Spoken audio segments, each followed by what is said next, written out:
이사야서 61장 7절에서 9절 말씀입니다. 제가 봉독해 드리도록 하겠습니다.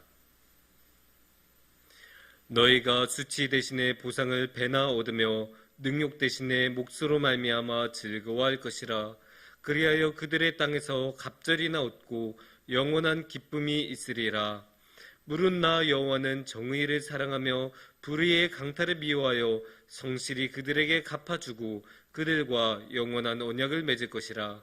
그들의 자손을 문나라 가운데 그들의 후손을 만민 가운데 알리리니 무릇 이를 보는 자가 그들은 여호와께 복받은 자손이라 인정하리라.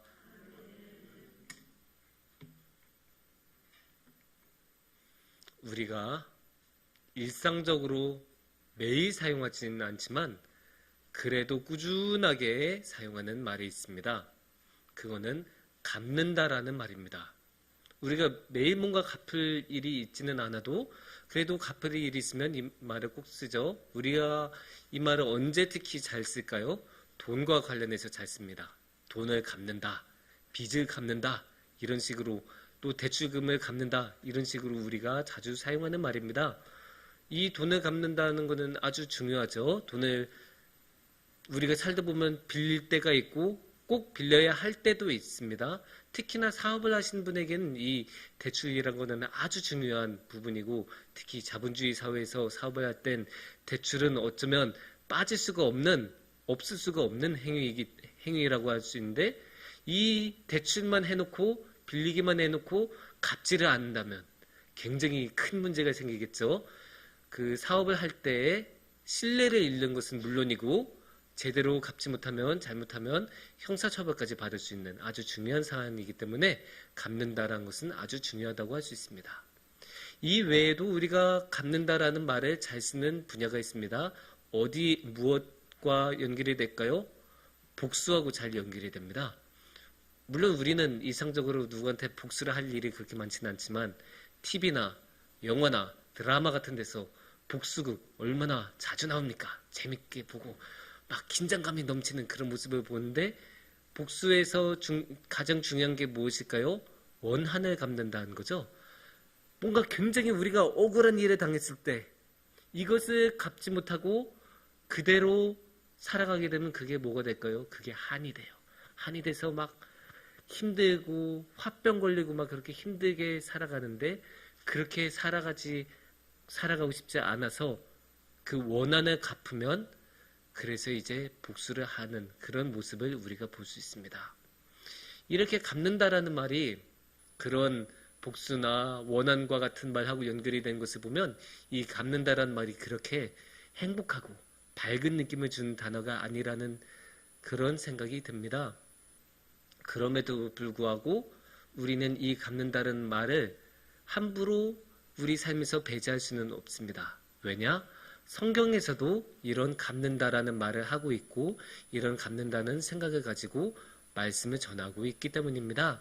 그래서 오늘 이 시간에는 하나님의 말씀을 통해서 이 갚는다라는 것에 대해 함께 생각을 해보면 좋겠습니다. 오늘의 말씀에서는 이 갚는다는 것에 대해서 아주 정확하게 말씀을 하고 계십니다. 특히 8절에서 아주 잘 볼 수 있는데 우리가 8절을 한번 같이 읽어보겠습니다.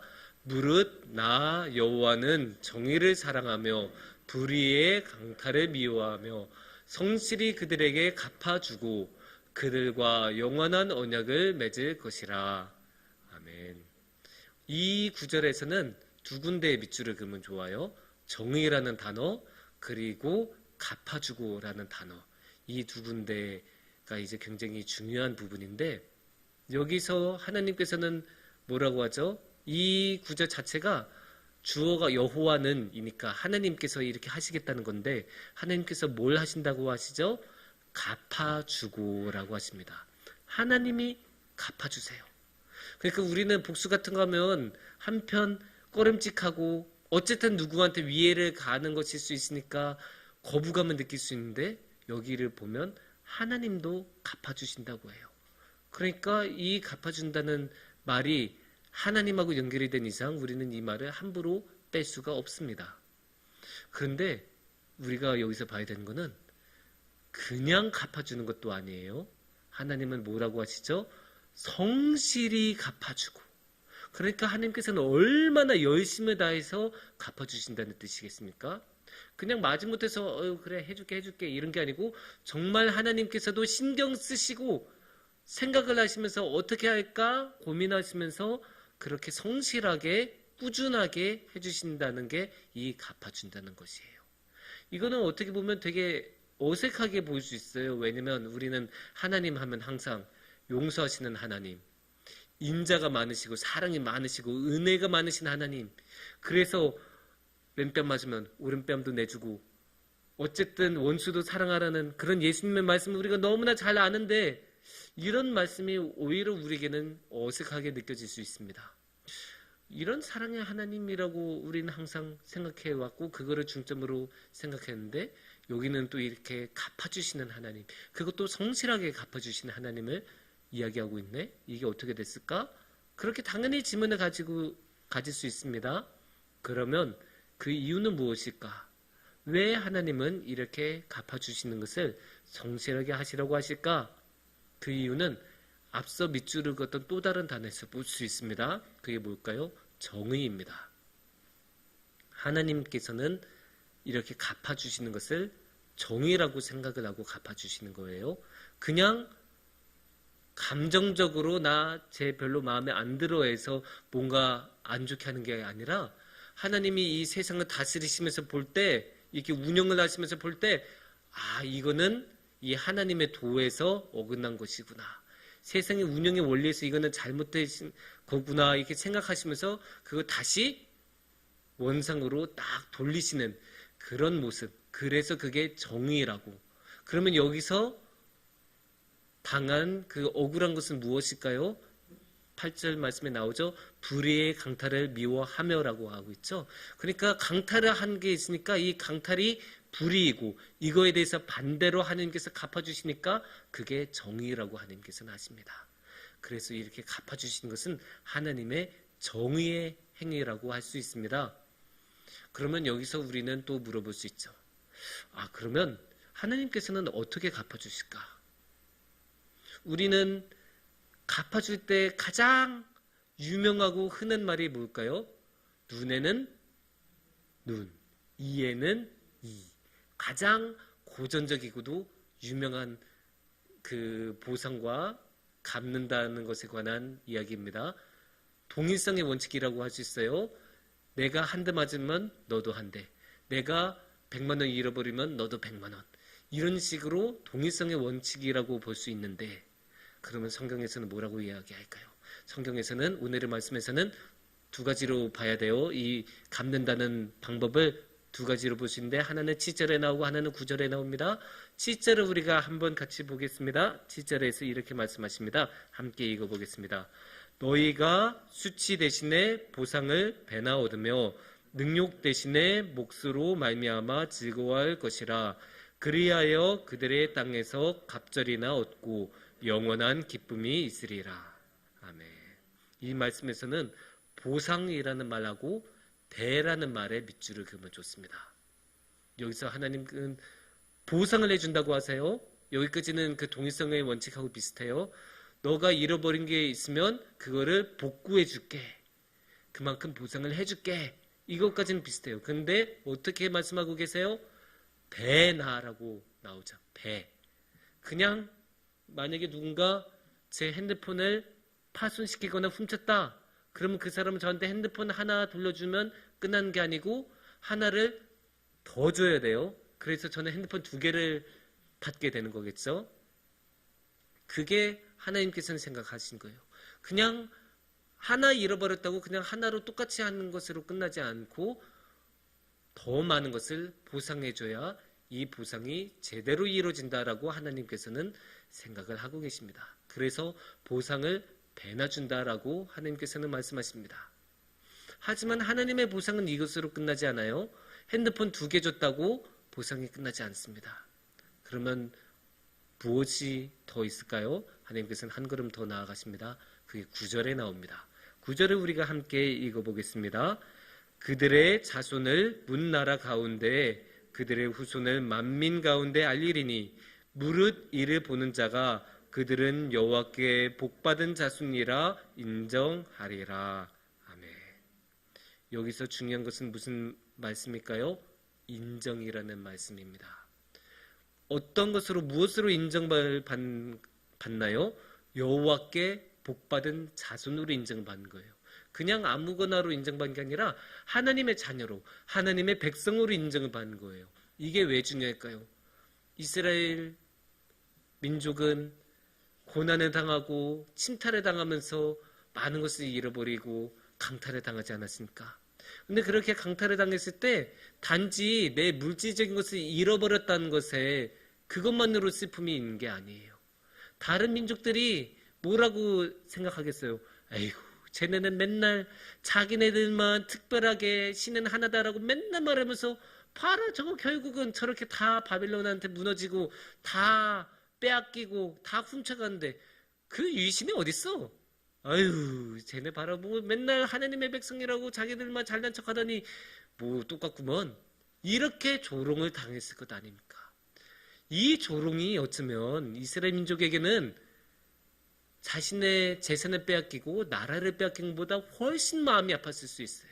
왜냐? 그들의 삶에 가장 중요했던 누구를? 하나님을 모욕하는 발언이고 자신들의 정체성인 하나님의 민족이라는 것을 조롱하고 부정당했기 때문에 이 조롱은 무엇보다 슬프고 화가 나고 억울했을 것입니다. 하지만 하나님께서는 9절 말씀에 어떻게 한다고 하세요? 인정을, 그것도 하나님의 자손으로 복받은 것이라고 다시 인정을 받을 거라고 하지 않습니까? 그러니까 이것은 뭡니까? 이 당한 사람을 갚아줄 때는 그냥 물질적으로만 갚아주는 게 아니라 사회적인 평판마저도 다시 보상을 해주신다는 거예요. 그것을 다시 회복시켜 주신다는 거예요. 다시 하나님의 자손으로 인정을 받는 그런 사회적인 평판을 다시 회복시켜 주신다는 게 하나님께서 생각하시는 보상의 원리입니다. 근데 이제 이게 하나님께서 보상해 주시고 갚아 주시는 일반적인 원리인데 여기서 또 질문을 할 수 있습니다. 목사님, 그런데 이 말씀에서 왜 갑자기 뜬금없이 보상의 이야기가 나옵니까? 당연히 질문하실 수 있어요. 그럼 이 말씀이 쓰여진 배경을 좀 생각해야 돼요. 근데 이 말씀이 쓰여진 배경은 어디서 어렴풋이 드러나냐? 오늘의 말씀 바로 앞에 있는 4절을 보면 그게 어렴풋이 드러납니다. 4절을 보면 이렇게 말씀하십니다. 그들은 오래 황폐하였던 곳을 다시 쌓을 것이며 옛부터 무너진 곳을 다시 일으킬 것이며 황폐한 성읍 곧 대대로 무너져 있던 것들을 중수할 것이며. 이 말씀에서 두드러지게 느껴지는 게 무엇입니까? 황폐하다, 무너졌다. 이 두 가지가 반복되지 않습니까? 황폐했던 곳, 무너진 곳, 황폐한 성읍, 무너져 있던 곳. 그러니까 이게 무슨 뜻일까요? 완전히 망하고 폐허가 된 모습 아닙니까? 언제 이스라엘이 이렇게 폐허가 됐죠? 바벨론의 침략을 받아서. 바벨론이 쳐들어와서 함락시키고 이스라엘의 민족들을 다 바벨론으로 끌고 가면 남은 땅은 어떻게 될까요? 함락당하면서 불타고 또 남아있는 사람들이 더 이상 없으니까 재건도 안 되고, 그러니까 그 이스라엘 땅이 완전히 황폐해진 거예요. 그런 상황에서 바빌론에서 그 비통한 마음을 가지고 이 말씀을 쓴 거라고 대부분 추정하고 있습니다. 그러니까 얼마나 마음이 아팠겠어요. 자신의 고향이 완전히 황폐화됐는데, 자신이 살던 집이 다 불타버렸는데, 자신의 마을이 완전히 없어졌는데 얼마나 비통하고 슬프고 억울하겠습니까? 우리도 비슷한 역사를 겪어본 적이 있지 않습니까? 그래서 빼앗긴들에도 봄이 오느냐고 우리가 묻기도 하고, 얼마나 많은 가슴 아픈 사연들이 그 안에 있었겠습니까? 그러니까 이들은 그만한 원통함을 갖고 있었고, 거기에 대해서 하나님께서는 어떻게 해주신다고요? 갚아주신다고. 그것도 성실하게 갚아주신다고 하나님께서는 말씀하고 계십니다. 그런데 여기서 중요한 게, 하나님께서 갚아주신다고 해서 하나님께서 모든 것을 다 하신 게 아닙니다. 이것을 참고로 우리가 알 수 있는 말씀이 있어요. 5절 말씀입니다. 5절 말씀에서는 하나님께서는 이렇게 말씀하세요. 외인은 서서 너희 양떼를 칠 것이요 이방 사람은 너희 농부와 포도원 지기가 될 것이나. 여기서 보면 외인, 그러니까 외국인들이 양떼를 치고 이방 사람들, 이것도 외국인들이죠. 외국인들이 이제 농사를 대신 져주고 포도원에서 대신 일해줄 거라고 합니다. 이게 어떤 의미가 있을까요? 누가 이스라엘을 함락시켰습니까? 내전을 통해서 이스라엘이 멸망했습니까? 아닙니다. 바벨론이라는 외국인들이 쳐들어와서 멸망을 시킨 거예요. 근데 여기서 5절에서는 뭐라고 하시죠? 외국인들이 대신에 농사를 지어주고 양을 쳐줄 것이다. 그러니까 무엇입니까? 아주 간단하게 말해서 가해자인 바벨론, 가해자인 외국인들이 피해자인 이스라엘 민족을 위해서 보상의 행위를 한다는 것이죠. 그래서 농사도 지어주고 양도 대신 쳐주는 것입니다. 그러니까 하나님께서는 어떻게 생각하세요? 가해자가 피해자에게 보상을 해줘야 한다. 이렇게 분명하게 말씀하고 계십니다. 이게 되게 중요한 게 우리가 믿다 보면 당연히 하나님께서는 우리의 죄를 용서해 주시는데 하나님께서 우리의 죄를 용서해 주셨다 할렐루야 하고 끝나는 경우가 굉장히 많습니다. 그래서 우리가 가해자임에도 불구하고 우리 피해자들에게 제대로 된 책임을 지지 않는 경우가 참 많이 있어요. 기독교에 대해서 비판할 때 가장 단골로 나오는 공격 포인트가 이거입니다. 왜 너희는 피해자한테는 아무 말도 안 하고 하나님하고만 용서받고 끝나냐. 너무너무 자주 나온 이야기고 밀량이라는 영어에서도 너무나 잘 나오지 않았습니까? 하지만 우리는 정확하게 알아야 돼요. 성경은 그렇게 말씀하시지 않습니다. 성경에는 분명한 보상의 원칙이 있고 보상의 절차를 기록하고 있어요. 특히 가해자가 피해자에게 책임을 져야 한다고 오늘의 말씀은 분명히 말씀하고 계십니다. 그런데 여기서 우리는 한 걸음 더 나아갈 필요가 있습니다. 우리가 당연히 가해자로서는 피해자들에게 책임을 져야 되고 우리가 해야 될 것을 보상을 해야겠죠. 그런데 우리가 보상을 하는 게 이런 핸드폰 같은 경우는 아주 간단해요. 그냥 핸드폰 2개 사주면 끝나요. 그런데 모든 게 이렇게 깔끔하게 끝나지가 않습니다. 어떤 피해들은 보상이 잘 안 됩니다. 보상이 잘 되지 않는 그런 피해들이 있어요. 몇 년 전에 아주 화제가 되었던 드라마가 있습니다. 글로리에라는 드라마입니다. 이 드라마의 주인공은 고등학교 때 끔찍한 학교 폭력을 당합니다. 그래서 너무 심하게 학교 폭력을 당해서 그 원한을 갖고 계속 살다가 그것으로 복수를 오랫동안 준비해서 복수를 하는 그런 내용이에요. 근데 이제 일반적인 사람의 상식으로는 복수를 하는 게 그렇게 좋은 일은 아니잖아요. 그러니까 당연히 이 주인공의 주위에 있던 사람이 만류를 해요. 아유, 그래도 복수까지 하면 되겠냐. 그렇게까지 할 게 있냐. 이렇게 말을 합니다. 그러자 그 주인공은 말없이 팔을 걷어서 뭔가를 보여줘요. 뭐였을까요? 고등학교 때 학교 폭력을 당하면서 생겼던 화상 자국입니다. 그 학교 폭력을 당할 때 그 가해자 무리는 이 주인공에게 고데기로 온 몸 구석구석을 지지는 아주 끔찍한 학교 폭력을 했어요. 그러면서 물어봐요. 이거 다시 되돌릴 수 있습니까? 어떤 피해는 무엇을 해도 어떻게 회복이 안 됩니다. 보상이 안 되는 그런 피해들이 있어요. 그래서 글로리의 주인공은 이런 말을 하죠. 너는 이미 나의 몸도 망가뜨렸고 나의 영혼도 파괴했다. 이미 망가진 몸과 파괴된 영혼을 무엇으로 보상을 할 수 있겠습니까? 우리도 이 정도까지 가해를 일으키지는 않았더라도 우리도 살다 보면 이렇게 다시 회복할 수 없는, 보상할 수 없는 잘못을 저지르기도 해요. 다른 사람들에게. 아무리 우리가 노력해도, 아무리 우리가 후회해도 어떻게 보상해 줄 수 있는 방법이 없는 경우가 너무 많아요. 그럴 땐 어떻게 해야 될까요? 하나님께서는 어떻게 하실까요? 하나님께서 성실하게 갚아주신다고 하는데 하나님께서는 이런 경우에는 어떻게 하실까요? 하나님께서는 그 가해의 책임을 자신이 짊어지십니다. 그 온갖 아픔과 고통을 자신이 짊어지십니다. 그래서 그 십자가를 하나님께서는 지십니다. 어느 누구도 피해를 입히신 적이 없으신 예수님께서 그 십자가를 짊어지시고 한 걸음 한 걸음 피 흘리면서 그 십자가를 지고 가십니다. 왜? 우리들의 가해 때문에.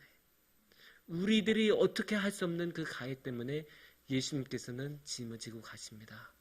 그래서 예수님께서는 이 세상의 모든 죄를 지고 가시는 어린 양이십니다. 사랑하는 성도님들, 예수님께서는 이렇게 우리 위해서 십자가를 지시고 그 험악한 십자가의 길을 걸어가셨습니다. 그런데 우리가 한 가지를 더 기억해야 되는 게 있는 게 예수님께서 짊어지셨다고 해서 우리한테 더 이상 책임이 없는 것은 아닙니다. 그냥 예수님께서 했으니까 난 이제 좀 쉬어야지 이런 거 아닙니다. 예수님께서는 우리가 더 이상 어떻게 할 수 있는 가능성이 조금 더 없으니까 대신 그 십자가를 지시고 길을 열어주신 것이고 나머지는 우리가 우리의 책임을 지면서 어떻게든 조금이라도 갚아주기 위해서 성실히 갚아주기 위해서 예수님을 따라가야 할 것입니다. 그렇게 따라갈 때 우리는 성실하게 갚아주시는 하나님과 함께 할 수 있을 것입니다. 함께 기도하겠습니다.